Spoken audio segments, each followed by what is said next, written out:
I never thought a stupid joke would cost me everything. My daughter, my reputation, even my sense of who I was, all gone in an instant because I couldn't read the room."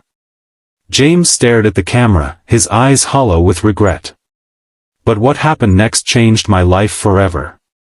If you're a parent, especially a single one trying to navigate today's world, you need to hear this story. Like and subscribe if you've ever made a mistake that spiraled out of control. Trust me, you're not alone." The weight of single parenthood had been crushing James Sullivan for 8 years. Ever since Melissa died during childbirth, he'd been raising their daughter Emma alone, fumbling through the milestones that should have been shared experiences. First steps, first words, first day of school, all moments that left him simultaneously proud and aching with the absence of his wife. At 37, James had settled into a comfortable routine. He worked remotely as a software developer, which allowed him to be present for Emma in ways many parents couldn't. Their modest 3-bedroom house in the suburbs of Portland had become a sanctuary of sorts, filled with Emma's artwork and the photographs of a mother she'd never known.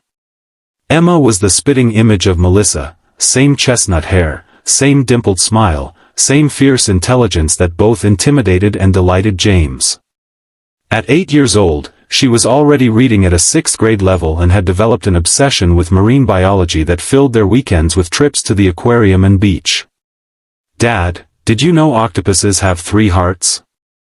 Emma would say, her eyes wide with wonder as she flipped through her latest library book. "Just like you," James would reply. "One for me, one for your friends, and one for all the sea creatures you love so much." These were the moments James lived for, the simple exchanges that reminded him he must be doing something right despite feeling perpetually unprepared for fatherhood. The trouble began when Emma's 3rd grade teacher, Ms. Abigail Chen, entered their lives. At the first parent-teacher conference of the year, James had been immediately struck by her. Not just because she was beautiful, though with her sleek black hair and warm brown eyes, she certainly was, but because of how she spoke about Emma. "Your daughter has such a unique perspective," Miss Chen had said, showing James a story Emma had written about a lonely whale finding its pod. "She sees the world with such empathy. That's rare in children her age." James had felt a surge of pride, followed by a familiar pang of sadness. "Her mother was the same way," he'd said quietly. Ms. Chen's expression had softened. "Emma mentioned she doesn't have a mom. I'm sorry for your loss." That simple acknowledgement, the lack of awkwardness or pity, had been refreshing.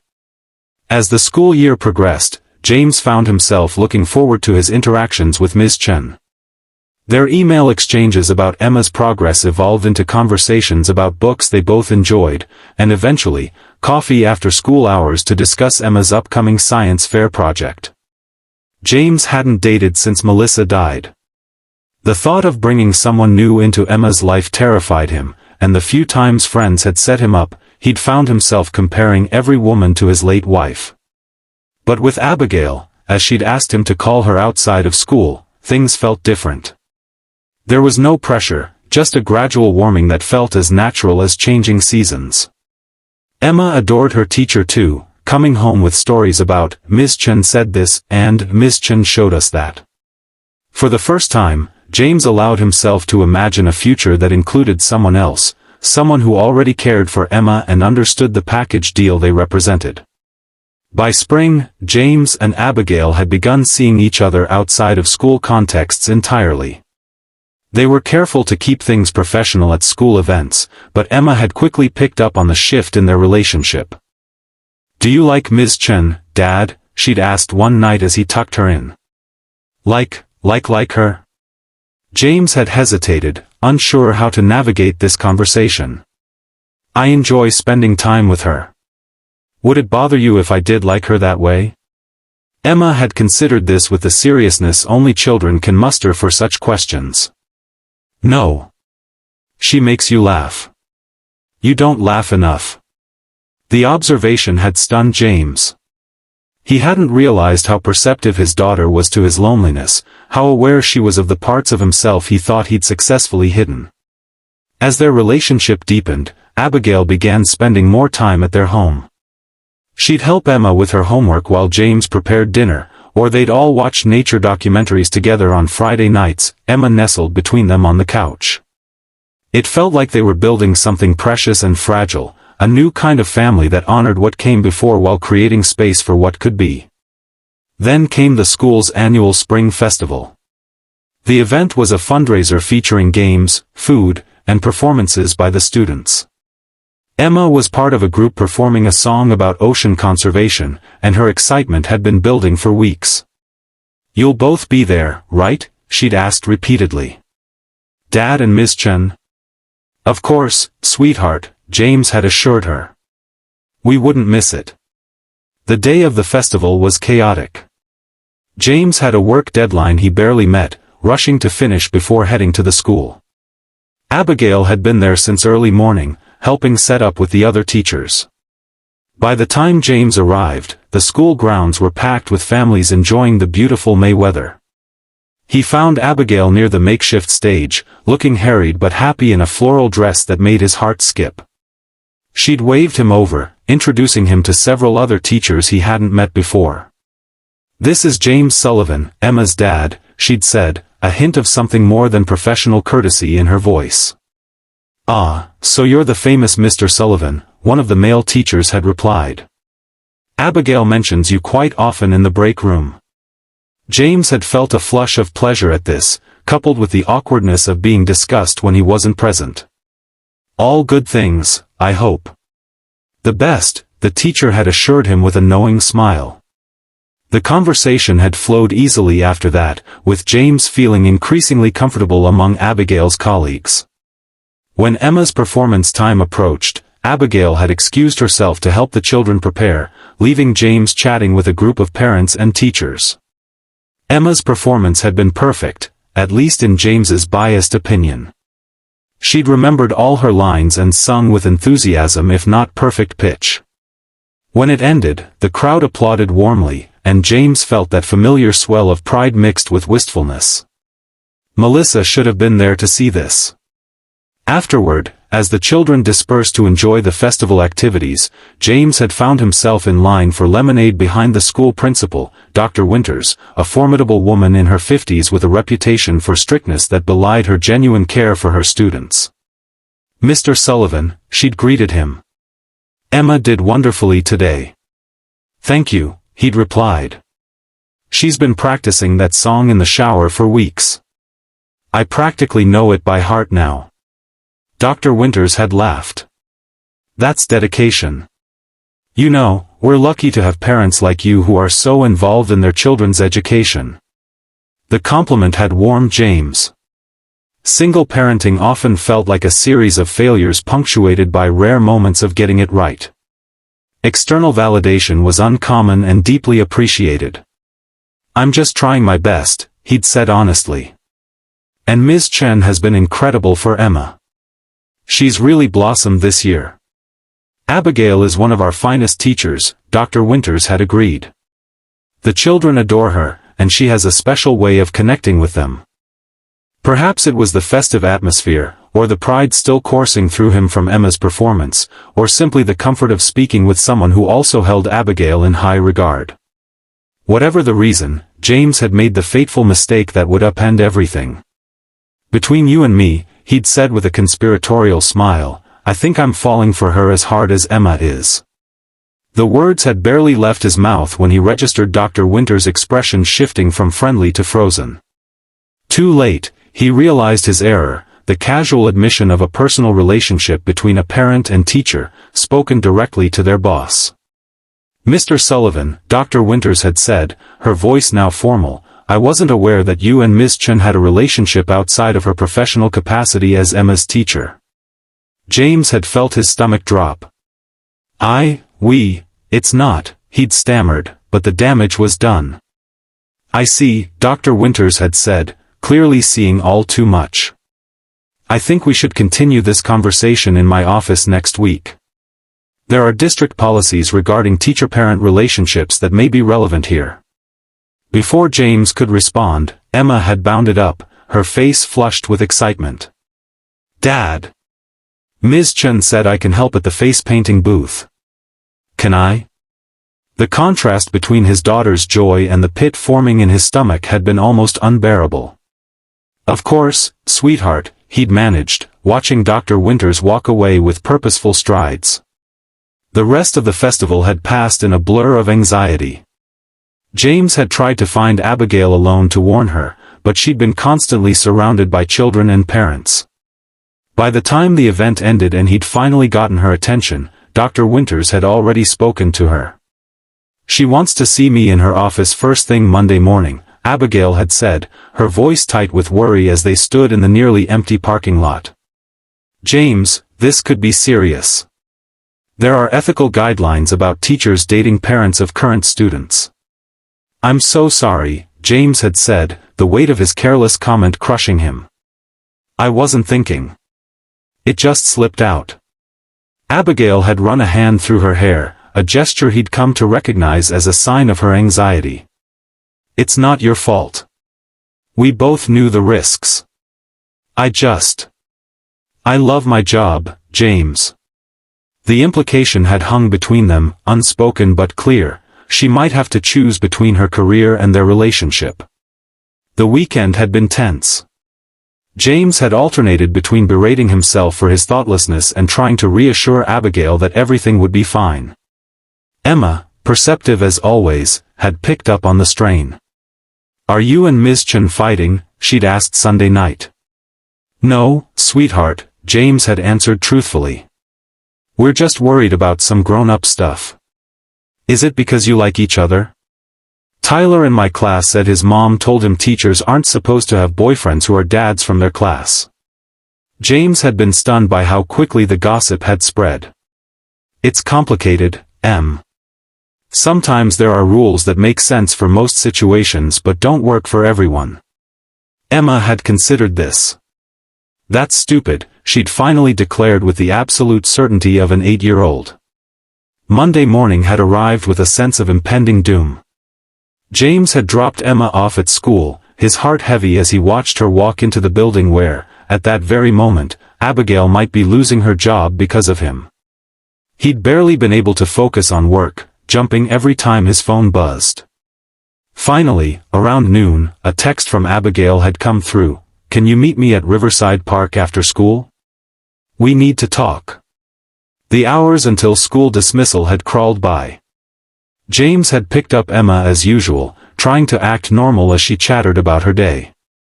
He'd arranged for her to have a playdate with her best friend, buying himself time for the conversation with Abigail. When he'd arrived at the park, he'd found her sitting on a bench overlooking the river, her posture rigid with tension. His heart had sunk at the sight. Whatever had happened in that meeting, it hadn't been good. "Hey," he'd said softly, sitting beside her. Abigail had turned to him, her eyes red-rimmed but dry. "Dr. Winters gave me an ultimatum. I can either end our relationship immediately, or I'll be transferred to another school in the district next year." James had felt a complex mix of relief and guilt. A transfer wasn't ideal, but it wasn't termination either. "That's better than I feared," he'd admitted. "Is it?" Abigail had asked, her voice strained. "James, I love teaching at Riverside Elementary. I've built relationships with families, with the other teachers. I've created programs there. And now I have to give that all up because we couldn't wait a few more months until Emma wasn't my student anymore." The accusation had stung, partly because it contained truth. "I'm sorry," he'd said again, feeling the inadequacy of the words. "This is my fault. I should never have said anything to Dr. Winters." Abigail had sighed, some of the tension leaving her shoulders. "It's not just your fault. We both knew the rules. I need some time to think about what I want to do." The implication had been clear, she was considering ending their relationship to keep her position at the school. James couldn't even blame her. They'd been dating for only a few months, while she'd been building her career for years. "I understand," he'd said, though his heart had protested. "Take whatever time you need." The next 2 weeks had been excruciating. Abigail had pulled back, limiting their communication to brief, polite exchanges about Emma's schoolwork. Emma had noticed the change immediately. "Why doesn't Ms. Chen come over anymore?" she'd asked repeatedly, each time making James wince with guilt. "She's very busy with end-of-year activities," he'd explained, the partial truth sitting uncomfortably on his tongue. The situation had come to a head when Emma had come home from school one day, unusually quiet. When James had asked what was wrong, she'd burst into tears. "Lily said Ms. Chen is leaving our school because of us," she'd sobbed. "She said it's because you and Ms. Chen were kissing and that's not allowed." James had been horrified, both at the distortion of events and at Emma's distress. "That's not true, Em. Ms. Chen might be changing schools next year, but it's not because of anything you did." "But is it because of you?" Emma had asked, her perception cutting through his careful wording. James had hesitated, unwilling to lie but unsure how to explain adult complexities to a child. "It's complicated, sweetheart. Sometimes grown-ups have rules about who can work together when they also like each other as more than friends." Emma had wiped her eyes, her expression shifting from sadness to determination. "That's not fair. Ms. Chen is the best teacher ever. She can't leave." The next day, without James's knowledge, Emma had taken matters into her own hands. She'd marched into Dr. Winter's office during lunch break and, according to the story Abigail tearfully relayed to James that evening, had delivered an impassioned speech about why Ms. Chen shouldn't have to leave just because she and Emma's dad liked each other in a special way. "She told Dr. Winters that I make you laugh," Abigail had said, her voice catching. "And that you make me smile more than anyone else at school. She said we were like a family when we're together, and that families shouldn't be broken up because of stupid rules." James had been simultaneously mortified and proud. "I'm so sorry she put you in that position." "Don't be," Abigail had replied, surprising him. Dr. Winters was moved. "She called me in afterward and said she'd been thinking about the situation. She said that while the district policy exists for good reasons, there's also room for discretion in special circumstances." Hope had flickered in James's chest. "What does that mean?" "It means," Abigail had said, a small smile forming, "that she's willing to allow me to stay at Riverside next year, with the understanding that Emma will be placed with a different third-grade teacher and that we'll be discreet about our relationship on school grounds." The relief had been overwhelming. That's incredible." "What changed her mind?" "Your daughter," Abigail had said simply. "She told Dr. Winters that she lost her mom before she could even meet her, and that she didn't want to lose someone else who cared about her just because grown-ups were being silly." James had felt tears prick his eyes. His daughter, his remarkable little girl, had accomplished what he couldn't. She'd cut through the bureaucracy with the simple, powerful truth of a child's perspective. That evening, after Emma was in bed, James and Abigail had sat on his back porch, talking late into the night about what this meant for their future. The forced pause in their relationship had given them both time to reflect on what they truly wanted. "I realized something during these past weeks," Abigail had said, her hand warm in his. "I was angry about potentially losing my position at Riverside, but what really scared me was losing you and Emma. I've never felt like I belonged in someone's life the way I do with you too." James had squeezed her hand, his heart full. "We want you in our lives, Abby. Emma adores you, not just as her teacher, but as, whatever this is becoming." "And what is it? And what is it becoming?" Abigail had asked softly, her eyes reflecting the porch lights. James had taken a deep breath. "Something I never thought I'd have again. A chance at a complete family. If that's something you might want too, someday." The conversation had marked a turning point.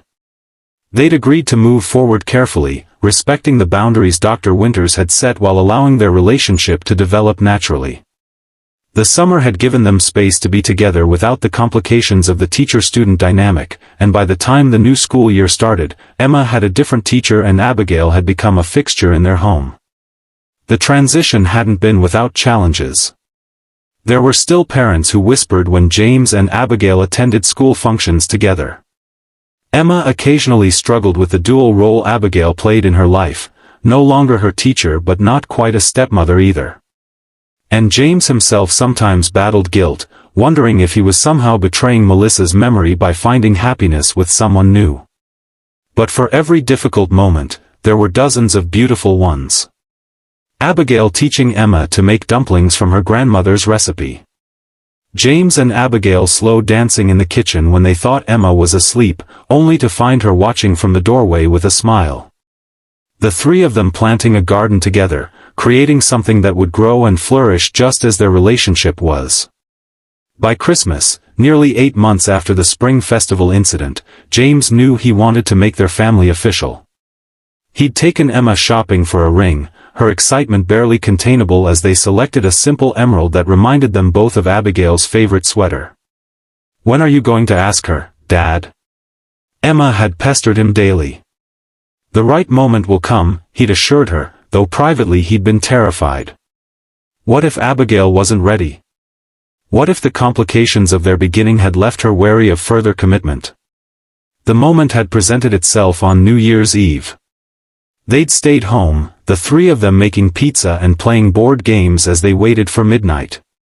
As the clock approached 12, Emma had mysteriously developed a sudden exhaustion and announced she was going to bed. "But it's almost midnight," Abigail had protested. "Don't you want to stay up for the new year?" "I'm really tired," Emma had insisted with an exaggerated yawn, shooting her father a not-so-subtle wink as she left the room. Alone with Abigail on the couch, James had felt his heart hammering.